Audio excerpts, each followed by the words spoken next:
Allons-y ensemble à l'Évangile selon Luc au chapitre 10. Dans les Bibles de l'Église, c'est sur la page 671. D'ailleurs, si vous n'avez pas de Bible à la maison, trouvez une des Bibles blanches que vous voyez sur les chaises autour de vous et n'hésitez pas à la prendre chez vous. Vous pouvez voir ça comme un cadeau qu'on vous fait ce matin. Mais dans ces Bibles blanches de l'Église, c'est sur la page 671. Enfin, on va commencer le chapitre 10. Allez, ça faisait 7-8 semaines qu'on était dans le chapitre 9. Dans le chapitre 9, ce qu'on a vu essentiellement, c'était, on a vu Jésus quitter la Galilée et commencer à prendre le chemin vers Jérusalem où il sera bientôt tué. Mais entre-temps, beaucoup de choses vont se passer. On est à peine à mi-chemin, même pas à mi-chemin dans ce livre. Et donc il y a beaucoup de choses qui vont se passer entre-temps, entre son départ de la Galilée et son arrivée à Jérusalem où il sera mort et ressuscité. Et donc il va dire beaucoup de choses par la suite. À peu près, on a plus ou moins 1 an de plus dans Luc. Ça vous va ? On a fait les maths grosso modo vendredi soir et c'était plus ou moins 1 an calendrier, 6 mois de prédication dure. Bref. Jésus vient de dire à 3 hommes ce que cela coûterait de le suivre, et c'est-à-dire tout ce qui nous est le plus important. Et donc le ton, en entrant dans ce passage, si on a continué simplement notre lecture du chapitre 9, le ton de ce passage est lourd. Et Luc va nous donner une petite introduction à cette nouvelle scène qui commence au chapitre 10 dans le verset 1. Donc je vous invite à lire avec moi à partir du verset 1. Après cela, le Seigneur désigna encore 70 autres disciples et les envoya devant lui, 2 par 2, dans toutes les villes et dans tous les endroits où lui-même devait aller. Dans certaines traductions, vous avez peut-être 72. C'est une différence de manuscrit ancien, ça ne change strictement rien au niveau doctrinal. On va dire 70 pour aujourd'hui parce que c'est ce qu'on a dans le second 21. Il y a 12 hommes dans l'équipe, entre guillemets, de Jésus, qu'on voit depuis le début. C'est des 12 hommes que Jésus a choisi de le suivre de partout pendant son ministère. Mais ces 12 hommes étaient loin d'être les seules personnes qui suivaient Jésus. Il y avait beaucoup d'autres personnes qui croyaient en lui, qui le suivaient presque de partout. Et ici, on voit Jésus faire quelque chose de similaire de ce qu'il a fait au début du chapitre 9, sauf avec beaucoup plus de monde. Si vous vous en rappelez, au début du chapitre 9, il a envoyé ses 12 disciples à aller dans des villes autour pour proclamer la bonne nouvelle, pour guérir les gens. Et ici, il va faire la même chose, mais avec 70 personnes de plus, pour aller devant lui 2 par 2 dans les villes où il va arriver, pour préparer ces villes à sa venue. Mais avant de les envoyer, il va leur parler pour les préparer à ce qu'il est sur le point de faire et ce que toutes ces personnes-là vont devoir faire quand ils arrivent dans ces villes-là. Grosso modo, c'est la scène du film où le coach fait son discours inspirationnel avant d'envoyer son équipe sur le terrain. C'est plus ou moins ça. Et donc, on peut diviser ce que Jésus dit ici en 2 parties. Une partie qui concerne directement les 70 personnes qui sont envoyées et une partie qui concerne les personnes qui vont entendre ce que ces 70 personnes vont dire. Et donc, on va commencer là où il commence avec les personnes qu'il envoie. Verset 2. Il leur dit, la moisson est grande, mais il y a peu d'ouvriers. Priez donc le maître de la moisson d'envoyer des ouvriers dans sa moisson. C'est un verset que les chrétiens connaissent très bien. C'est quelque chose que nous prions souvent, que Dieu envoie des ouvriers dans sa moisson. Mais il faut avouer, la métaphore n'est pas super claire pour tout le monde, surtout si on n'est pas chrétien. Il est très possible que ça vous parle pas trop. L'image de la moisson est une image qui est importante dans la Bible. Un ouvrier sème dans un champ et ces graines qui sèment ne seront pas utiles tout de suite. On est d'accord. Normalement, on les sème, on les arrose, on prend soin du terrain. Mais bientôt, après quelque temps, viendra la moisson. On pourra revenir dessus et récolter les fruits qui ont poussé grâce à ces graines qui ont été semées. Et partout dans la Bible, on voit Dieu qui fait des choses qui ne semblent pas être utiles tout de suite, qui ne semblent pas être importants au moment où il le fait, mais qui le seront plus tard. Presque tout l'Ancien Testament, d'une certaine manière, est comme ça. Tout l'Ancien Testament, c'est Dieu qui fait des choses qui vont trouver leur consommation dans la personne et dans l'œuvre de Jésus-Christ. Et donc, quelle est la moisson dont Jésus parle ici, quand il dit « la moisson est grande, mais il y a peu d'ouvriers ». De manière ultime, la moisson, c'est le moment où, après sa mort, après sa résurrection, après son ascension, après son travail à travers l'Église pendant des siècles, il va revenir, renouveler la terre et rassembler tous ses enfants de toute l'histoire pour vivre avec lui sur ces nouveaux cieux et cette nouvelle terre. Ça, c'est pas encore passé. Je pense que vous le savez, cette terre n'est pas encore parfaite, elle n'est pas encore renouvelée. Alors on est encore dans la période entre deux, entre l'ascension de Jésus-Christ et le début de l'Église et l'arrivée, le retour de Jésus sur cette terre où la moisson sera finalement accomplie. Et donc ces ouvriers préparent cette moisson, préparent cette fin de l'histoire, ou plutôt ce début de la fin. Ils travaillent pour parler à autant de personnes que possible de Jésus et pour les aider à devenir ses enfants à leur tour. Et Jésus dit qu'il y a peu d'ouvriers. Il y a beaucoup à faire, mais pas assez de personnes pour le faire. Alors c'est un peu surprenant parce qu'il vient tout juste d'envoyer 70 personnes pour aller dans ces villes autour. Par rapport à ces 12 habituels, c'est quand même une sacrée multiplication. J'aimerais bien avoir une équipe aussi grande et qui se multiplie aussi rapidement que ça. Mais ça ne suffit pas, il dit. Depuis le début, Jésus dit qu'il y aura beaucoup à faire, mais pas assez de personnes pour le faire, ou pas beaucoup de personnes pour le faire, en tout cas. Alors, c'est quoi la solution ? Si on pense comme nous, si on pense efficacité maximum comme nous, on se dirait ok, on va mettre en place un cursus de formation pour former les gens à aller devenir des missionnaires, des ministères de l'Évangile. On va trouver ces ouvriers, on va les former, on va les envoyer. Mais c'est pas ça que Jésus dit. Alors c'est pas une mauvaise chose de le faire, ça fait partie de ce qu'on doit faire, mais ce n'est pas du tout la première chose qu'on doit faire. Jésus dit que la première chose qu'on doit faire n'est pas de travailler pour faire plus d'ouvriers, mais de prier. Parce que de manière ultime, c'est Dieu qui envoie ses ouvriers. C'est Dieu qui se charge de la réussite de la mission. C'est lui qui prend sur lui-même de trouver des ouvriers, de les équiper et de les envoyer. Nous faisons partie de ça. Le travail de l'Église, c'est une partie de la manière dont il fait ça, mais c'est tout d'abord la responsabilité de Dieu. Et donc on devrait lui demander de le faire. Après, verset 3, « Allez-y, je vous envoie comme des agneaux au milieu des loups. » Autrement dit, ça va être dangereux. C'est un risque que vous prenez en partant pour moi. Vous aurez des ennemis qui vont essayer de vous arrêter, qui vont vous faire mal, qui vont essayer de vous dévorer du mieux possible. Mais ces ennemis, quand ils vous rencontrent, ils vont voir que vous êtes différent de ce qu'ils auraient imaginé, que la menace que vous représentez n'est pas le genre de menace qu'on voit souvent. Il dit au verset 4, « Ne prenez ni bourse, ni sac, ni sandales, et ne saluez personne en chemin. » Il y a deux choses, Jésus dit, qui vous mettront à part. D'abord, vous ferez confiance à Dieu pour votre provision et votre protection sur la route de manière tellement complète que vous ne prendrez rien du tout avec vous. Pas de sac, pas de provision, même pas un pique-nique. C'est Dieu qui se chargera de pourvoir vos besoins et de vous protéger, et vous le saurez de manière tellement totale, vous en serez convaincus à un tel point où vous ne prendrez rien du tout avec vous. Vous ne perdrez pas de temps en saluant les gens en chemin, vous serez focalisés sur la tâche devant vous et vous dépendrez totalement de Dieu. Et la deuxième chose qui vous mettra à part, c'est votre disposition.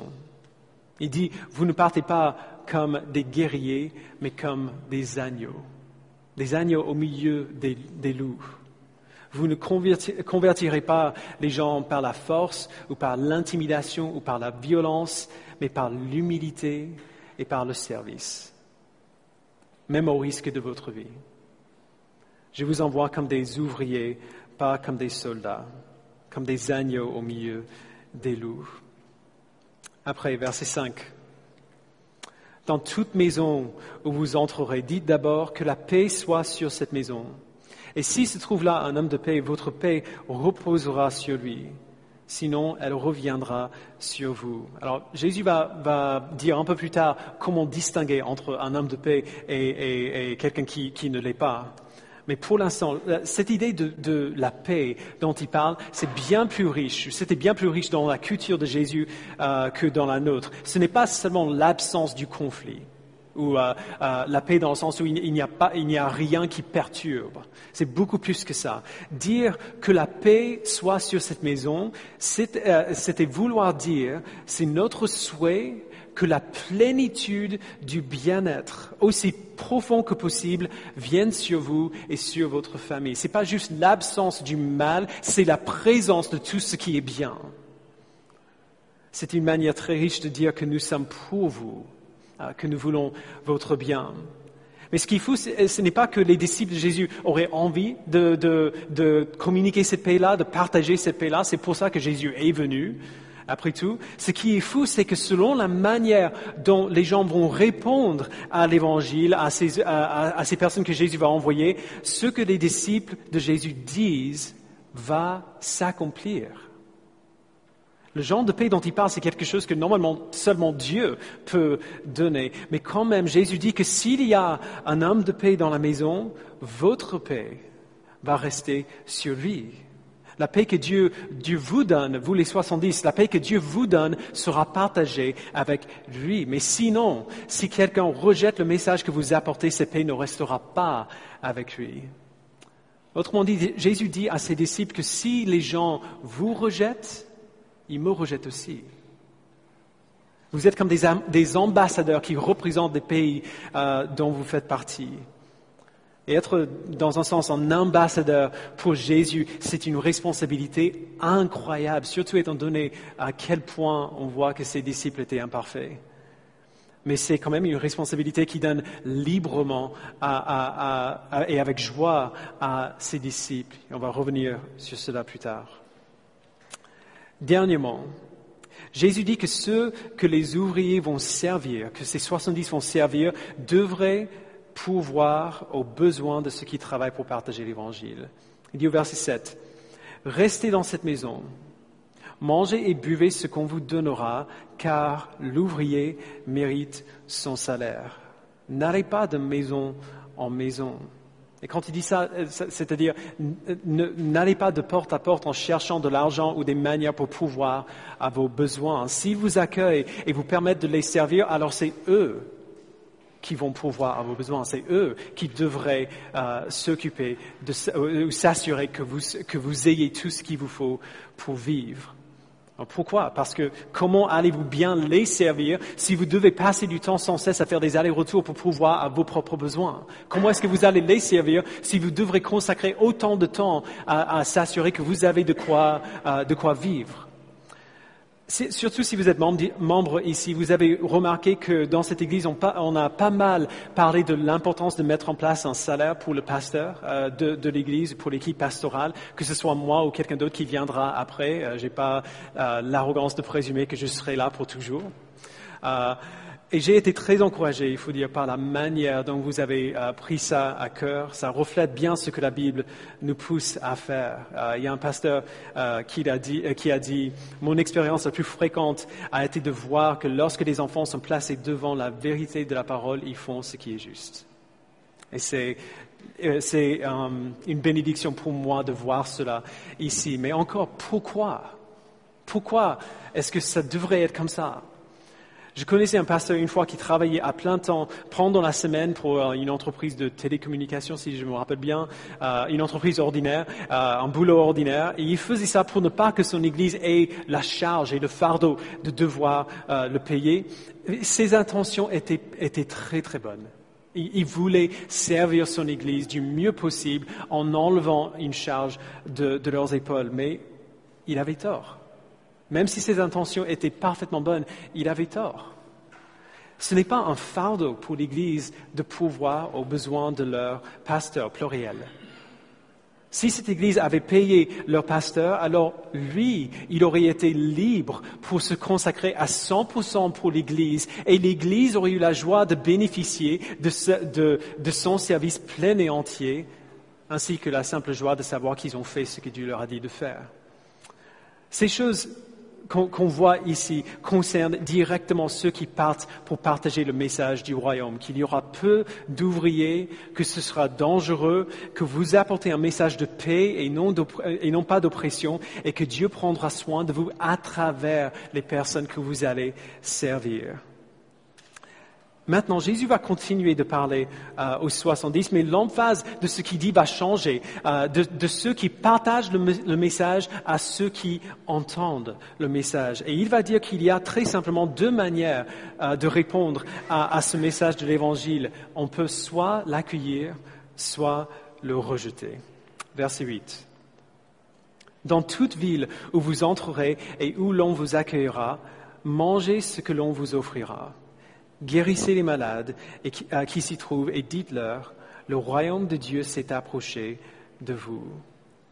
Alors, très rapidement, qu'est-ce que ça veut dire dans ce contexte d'accueillir ces 70 personnes qui partent, un des disciples que Jésus envoie, et qu'est-ce que ça veut dire de les rejeter? C'est pas seulement une question de les laisser entrer dans la ville ou dans sa maison. Accueillir les disciples voulait dire recevoir et accepter ce qu'ils apportaient avec eux.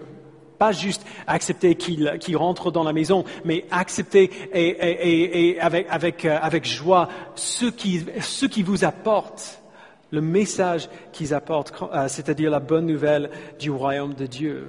Quand les gens dans ces villes accueillaient les disciples, ce qu'ils accueillaient vraiment, c'était Jésus et son évangile. Alors les disciples allaient de ville en ville et certaines de ces villes, certaines des maisons dans ces villes les accueillaient. Ils étaient ouverts aux disciples de Jésus et à son message. Les disciples guérissaient les malades dans ces villes-là, prouvant ainsi de nouveau que le message de Jésus est vrai. Mais la chose la plus importante que les disciples apportaient n'est pas la guérison, mais cette déclaration finale, le royaume de Dieu s'est approché de vous. Alors évidemment, il ne disait pas que ça. J.C. Ryle a décrit cette phrase comme une sorte de résumé de tout leur message. Mais quand même, c'était une proclamation bien chargée.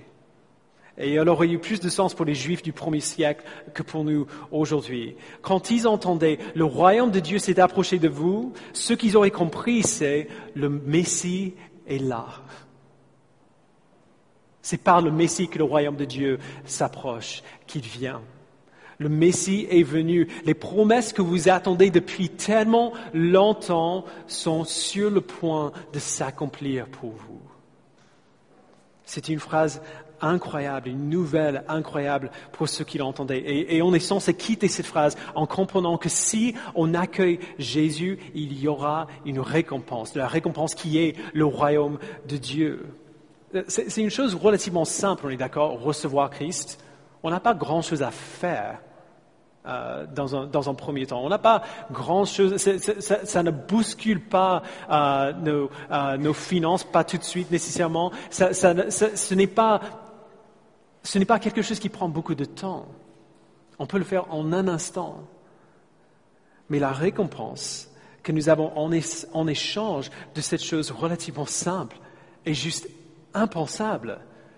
Tout l'accomplissement de toutes les promesses de Dieu envers son peuple résumées dans la personne et dans l'œuvre de Jésus. Recevoir les disciples, c'était recevoir Jésus. Recevoir Jésus, c'était recevoir le royaume de Dieu. Et recevoir le royaume de Dieu, c'était voir toutes les promesses de Dieu s'accomplir pour vous.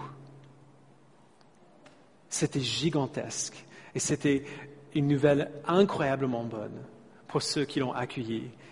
Mais certaines villes ne l'ont pas accueilli. Verset 10.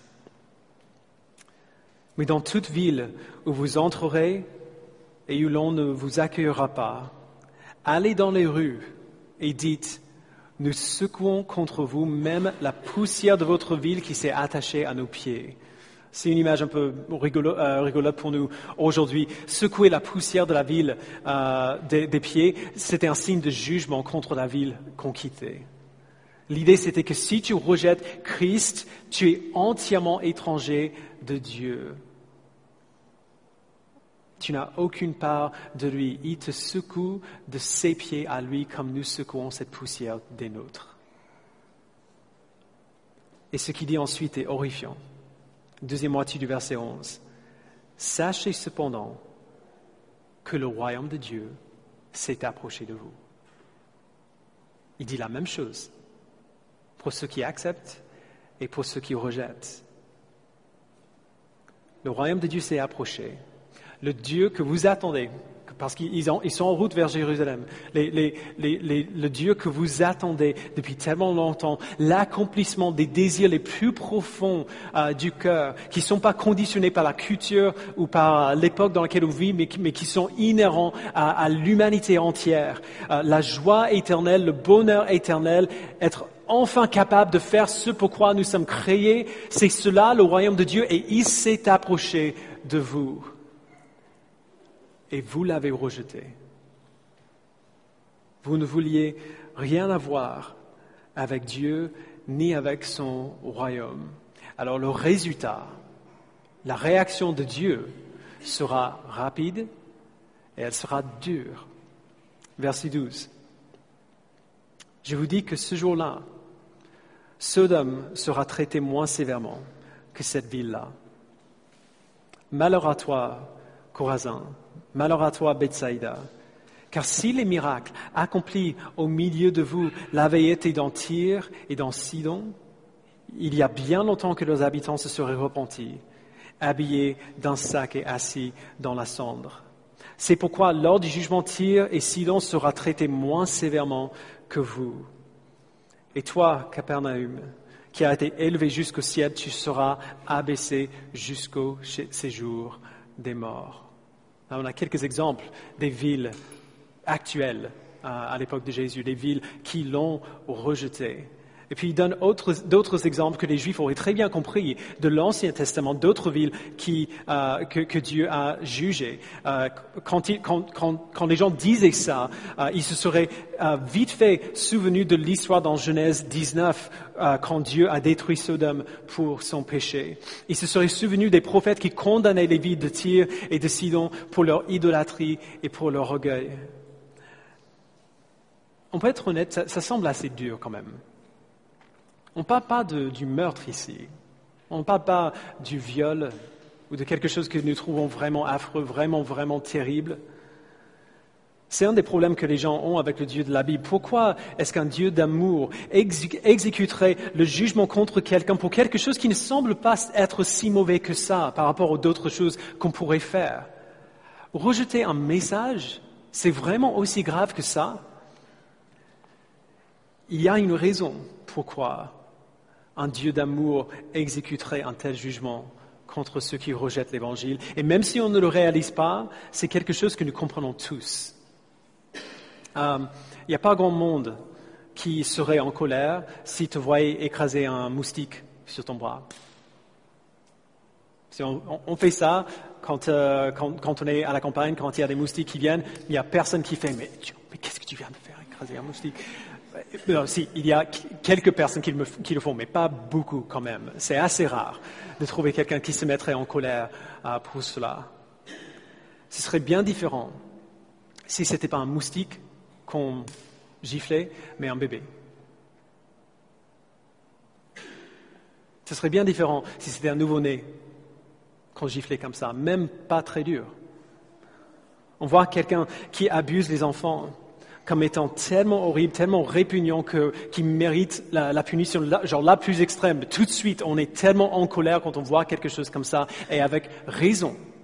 On a raison d'être en colère, de voir quelque chose comme cela. Mais pourquoi? Pourquoi est-ce qu'on se mettrait plus en colère envers quelqu'un qui tape un bébé, que quelqu'un qui tape un moustique? Pourquoi est-ce que ce serait plus grave? Parce que la gravité du péché augmente selon la valeur de celui contre qui on a péché. C'est tellement important que je mettrai cette phrase sur l'écran. La gravité du péché augmente en fonction de la valeur de celui contre qui on a péché. Un bébé, c'est un être humain. Ce n'est pas un insecte. Un être humain a sa propre valeur, a une dignité qui est sans égale si on les compare à des insectes. Et non seulement un bébé, c'est un être humain qui est sans défense et innocent, qui n'a rien fait pour mériter ça. La gravité du péché augmente en fonction de la valeur de celui contre qui on l'a fait. Dieu a plus de valeur que n'importe quel être humain, plus que n'importe quel être. Point.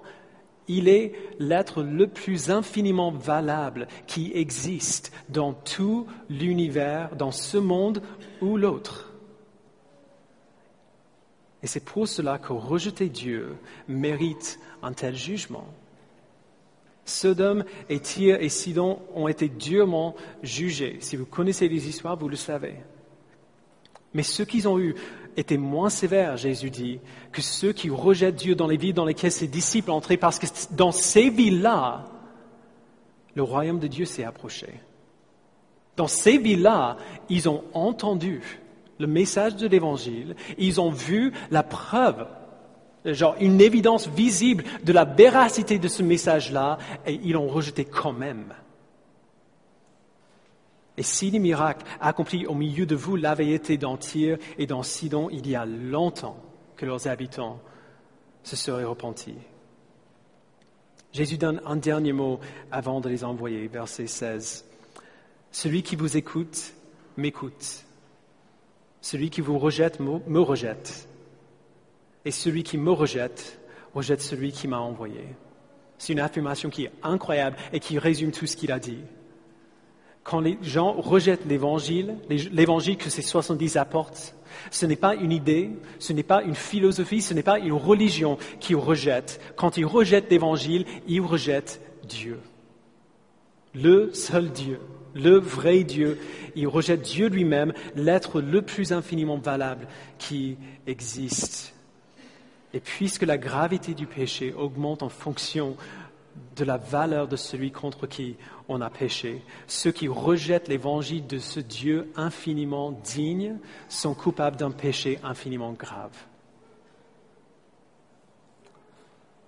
C'est comme ça que ça marche et c'est dur. C'est dur, on imagine quand on lit un texte comme ça, mais comment est-ce qu'on doit réagir à ce texte aujourd'hui? Parce que nous, on ne fait pas partie des 70. Et d'ailleurs, même si on prend ce texte et on le met dans notre contexte aujourd'hui, on dirait qu'il parle plus des gens qui travaillent dans le ministère à plein temps.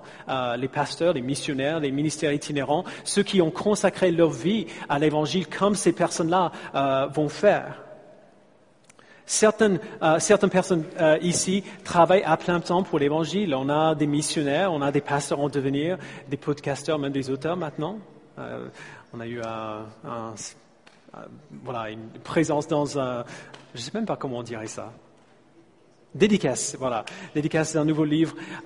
Bref, on a des gens dans notre Église qui travaillent dans le ministère à plein temps. Mais la majorité des personnes ici ne sont pas dans ce cas de figure. Vous êtes des comptables.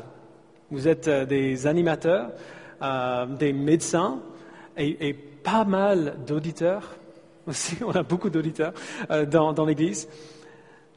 Est-ce que ce texte ne concerne que nous qui travaillons à plein temps dans le ministère?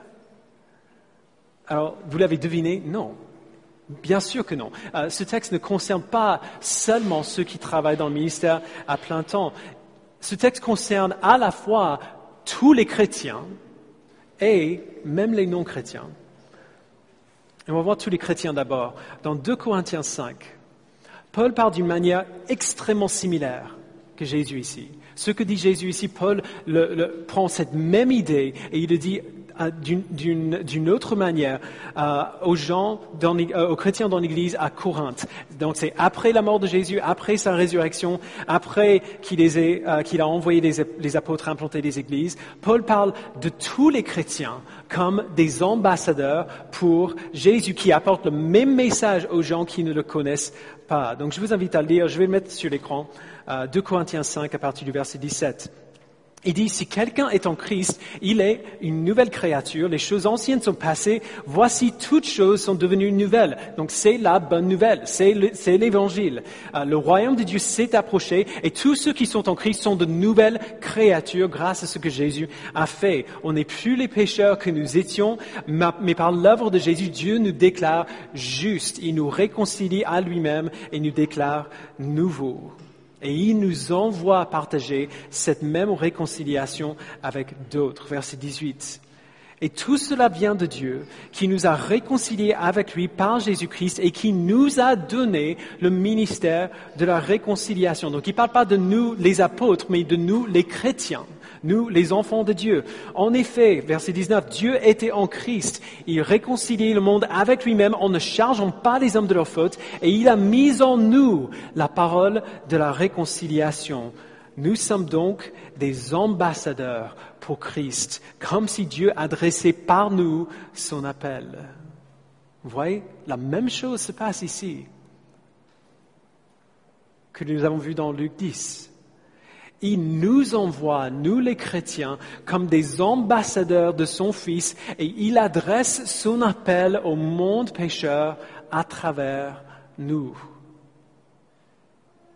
Et cet appel se résume en 2 phrases très simples. Deuxième moitié du verset 20. Nous supplions au nom du Christ. Soyez réconciliés avec Dieu. En effet, celui qui n'a pas connu le péché, il a fait devenir péché pour nous, afin qu'en lui nous devenions justice de Dieu. Tout l'évangile est là, dans cette phrase très simple. Soyez réconciliés avec Dieu. Dieu a fait que Jésus, qui n'a jamais péché, ait pris ses péchés sur lui-même de manière tellement complète que nous pouvons dire qu'il est devenu péché pour nous. Et il nous a donné la vie parfaite que Jésus-Christ a vécue de manière tellement complète que Dieu nous appelle justice de Dieu. Vous, les pécheurs, si vous êtes en Christ, vous n'êtes pas des pécheurs, vous êtes justice même de Dieu. C'est énorme. C'est la bonne nouvelle de l'Évangile que le Dieu infiniment digne a offert un don qui est infiniment bon. Et donc rejeter la bonne nouvelle de l'Évangile veut dire rejeter le Dieu infiniment bon qui offre ce don infiniment merveilleux. Ça veut dire 2 choses pour nous aujourd'hui. Une chose pour les croyants et une chose pour les non-croyants. Premièrement, les chrétiens. Je viens de le dire.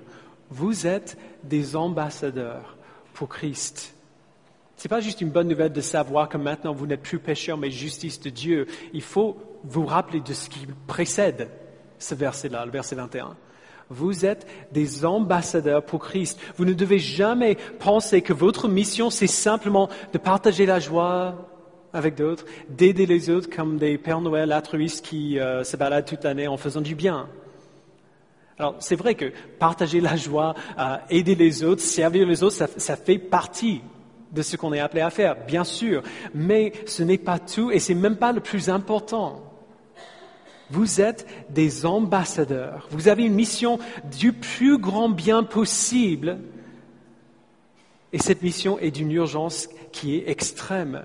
Vous ne savez pas combien d'occasions les gens autour de vous auront pour entendre la bonne nouvelle. Vous ne savez pas combien de fois ils auront l'occasion de discuter de l'Évangile avec quelqu'un d'autre si vous ne le faites pas.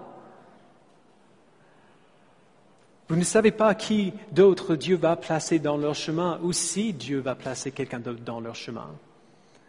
Les 70 personnes étaient figées sur leur mission. Ils ne se laissaient pas distraire par des discussions inutiles ou le divertissement sur la route. Ils avaient du travail à faire et ils fixaient leurs yeux à la tâche sans en dévier une seule seconde. Alors vous de même, frères et sœurs, ne perdez pas votre temps. N'imaginez pas que quelqu'un d'autre le fera si vous ne le faites pas. Vous n'avez aucune idée.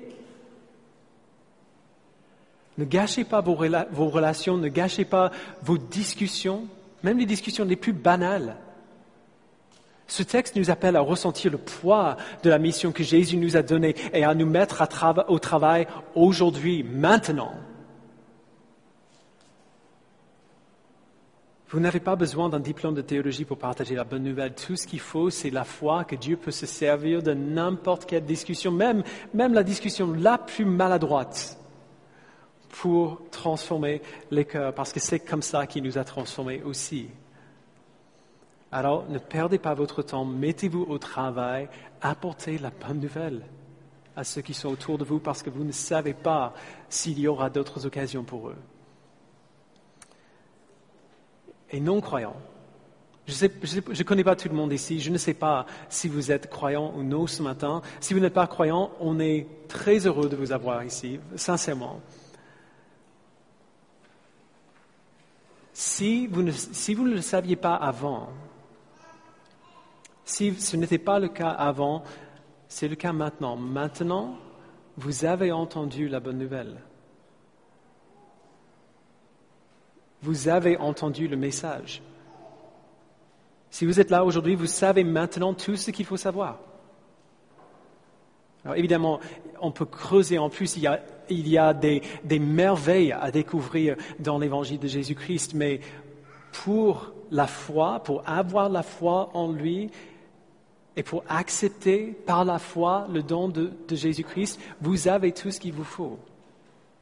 Vous savez que Jésus a vécu une vie parfaite pour nous, qu'il a subi la mort que nous méritions pour nous, afin que nous soyons pardonnés de nos péchés et réconciliés avec Dieu. C'est dans le passage qu'on vient de lire. Ça signifie que je peux dire avec tout autant d'assurance que ces 70 personnes que Jésus a envoyées en personne, je peux dire que le royaume de Dieu s'est approché de vous ce matin. C'est à vous de décider si cela est un signe de célébration pour vous ou alors un signe de jugement contre vous. Alors du coup, vous avez un choix à faire. Maintenant que vous avez entendu le message, vous avez un choix à faire. Vous pouvez le recevoir ou le rejeter. C'est simple, il n'y a que ces deux possibilités-là. Si vous avez rejeté l'Évangile dans le passé, la bonne nouvelle, c'est qu'il n'est jamais trop tard. Si vous avez rejeté l'Évangile dans le passé et vous venez de nouveau de l'entendre, c'est Dieu qui vous donne une nouvelle occasion. Une nouvelle opportunité pour ne pas refaire ce que vous avez fait avant. Jésus ne détournera jamais ceux qui viennent à lui avec foi, même ceux qui l'ont rejeté des centaines de fois dans le passé. Mais si vous le rejetez aujourd'hui, si vous le mettez pour demain, en disant « j'y penserai demain, je prendrai ma décision plus tard », je suis désolé, mais il n'y a aucune garantie que vous aurez l'occasion de faire ça demain. Vous ne savez pas ce qui se passera quand vous quitterez ce lieu ce matin. Vous ne savez pas si vous serez encore vivant demain, ni moi. Alors du coup, je vous supplie, au nom du Christ, soyez réconciliés avec Dieu. En effet,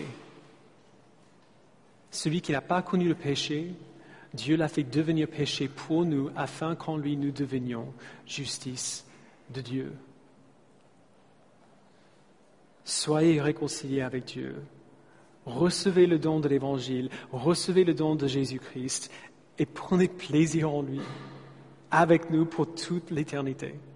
C'est ça que nous sommes appelés à faire de manière ultime. C'est ça la moisson que nous attendons tous. C'est ça la moisson vers laquelle nous sommes dirigés. N'importe qui peut venir et tous sont les bienvenus. Alors si vous ne l'avez pas encore fait, s'il vous plaît, je vous supplie ce matin, soyez réconciliés avec Dieu. Je vous invite à prier avec moi.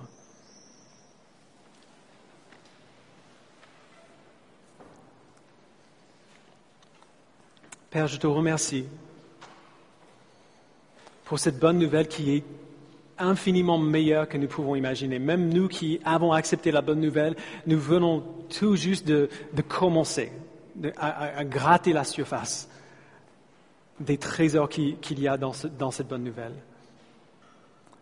Je prie, Père, pour nous qui sommes chrétiens, anime-nous d'une urgence, de l'urgence de cette mission.